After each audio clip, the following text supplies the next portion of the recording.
Il y a un lien direct entre ce que nous mangeons et l'éclat de notre peau. On peut déjà le remarquer quand parfois on est souffrant et on ne s'alimente pas bien, on n'a pas une peau éclatante. Tout ce que nous mangeons, ce sont les nutriments qui vont favoriser la formation des cellules, le renouvellement des cellules et cela impacte directement notre peau parce que notre peau est faite de cellules, c'est un ensemble de cellules. Pour garder une peau éclatante, la première chose qu'il faut prendre l'habitude de faire, c'est de bien s'hydrater. L'hydratation est très importante. On dit généralement il faut prendre au moins 1,5 litre d'eau par jour. Et l'autre chose que vous devez faire l'effort de respecter, c'est de consommer des aliments riches en protéines.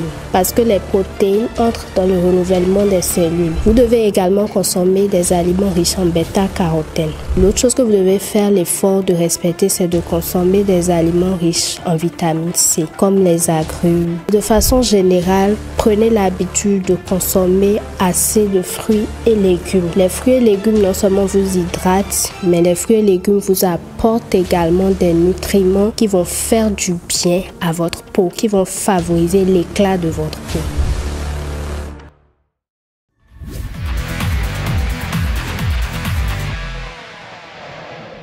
Et donc, cette rubrique aujourd'hui reçoit 2 expertes au profil et expertise complémentaire, j'ai envie de dire. L'autre diététicienne, nutritionniste et la seconde microbiologiste, nutritionniste aussi. Ouais. Voilà, donc expertise complémentaire. Bien sûr. On est d'accord? Oui.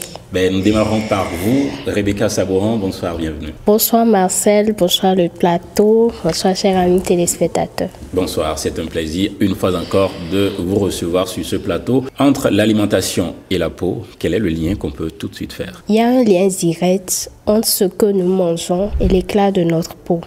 On peut déjà le remarquer quand parfois on est souffrant et on ne s'alimente pas bien, on n'a pas une peau éclatante. Je prends même l'exemple des tout petits, des nouveau-nés, des bébés allaités ou lait maternel exclusif. Vous verrez que leur peau est plus éclatante que les bébés qui ne sont pas allaités exclusivement au lait maternel ou qui ne prennent pas le lait maternel. Donc il y a un lien direct entre ce que nous mangeons et l'éclat de notre peau. Et mieux, tout ce que nous mangeons, ce sont les nutriments qui vont favoriser la formation des cellules, le renouvellement des cellules et cela impacte directement notre peau parce que notre peau est faite de cellules, c'est un ensemble de cellules.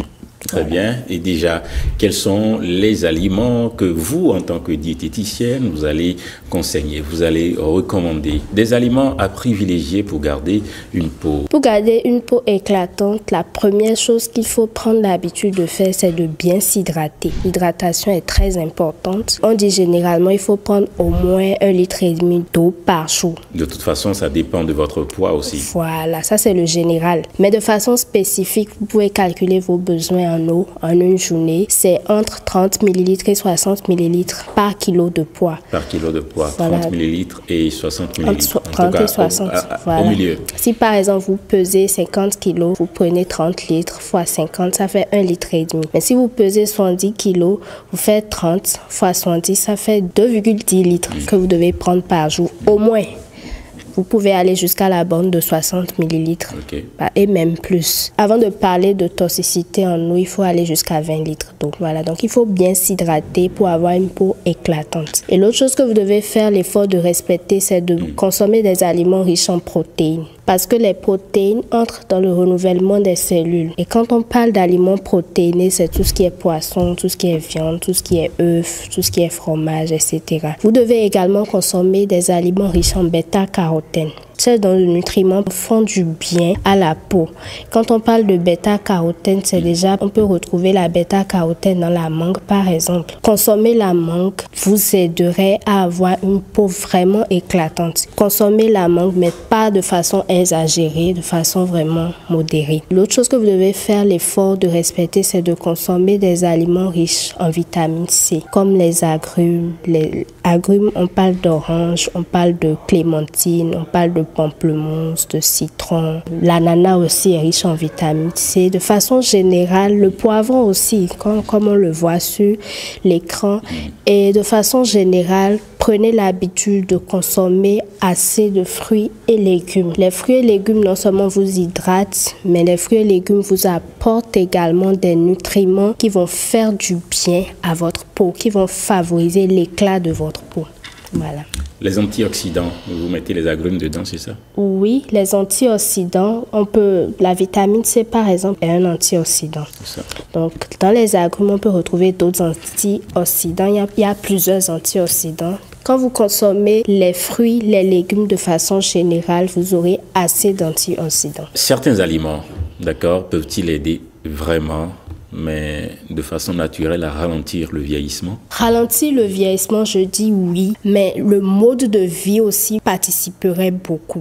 Je prends un exemple terre à terre. On vous demande de consommer assez de carottes, par exemple, ou assez de mangue pour avoir une peau éclatante. Mais si vous n'avez pas un bon mode de vie, vous aurez beau consommer ces aliments-là toute la journée sans avoir un bon résultat. Et quand je parle d'un bon mode de vie, j'ai l'habitude de le dire, il faut éviter de se priver, consommer les 3 repas principaux de la journée, prévoir des collations entre les repas principaux de la journée. Quand vous respectez ces b.a.-ba et puis vous consommez ces aliments que nous avons précités tout à l'heure, je pense que l'effet serait plus remarquable. Et que pensez-vous alors des compléments alimentaires utiles pour la peau, dit-on, et quand on en parle, on cite très souvent les collagènes, les oméga 3. Qu'est-ce que vous en pensez? Moi, je pense que tout ce dont nous avons besoin pour avoir une peau vraiment éclatante se retrouve déjà dans nos assiettes. Quand nous adoptons un bon mode de vie, nous nous alimentons correctement, nous aurons des peaux éclatantes. Il faut juste savoir s'y prendre. Maintenant, les compléments alimentaires, moi, je ne suis pas pour les compléments alimentaires parce qu'aujourd'hui, beaucoup de compléments alimentaires sont incriminés dans certains cas de cancer. Et mieux, le mot complément alimentaire a été falsifié aujourd'hui. N'importe quoi est appelé complément alimentaire. Excusez-moi le terme, voilà. Donc, moi, je ne recommande pas vraiment les compléments alimentaires. Tout ce dont on a besoin pour être en bonne santé se retrouve dans nos assiettes. Un dernier conseil à ceux qui, très souvent, ont du mal à s'en sortir avec les acnés. Il y a plusieurs causes. Parfois, c'est le cycle menstruel de la femme. Bon, je veux qu'on parle surtout des causes liées à l'alimentation. Les causes liées à l'alimentation, ça peut-être, les acnés peuvent être dus parfois à des allergies. Okay. Certains aliments qu'on ne supporte pas, il y en a par exemple, quand ils prennent de l'arachide, ils peuvent avoir des acnés, ainsi de suite. Dans ces cas-là, il faut renforcer son système immunitaire pour pouvoir mieux supporter ces allergènes-là. Très bien, merci Rebecca.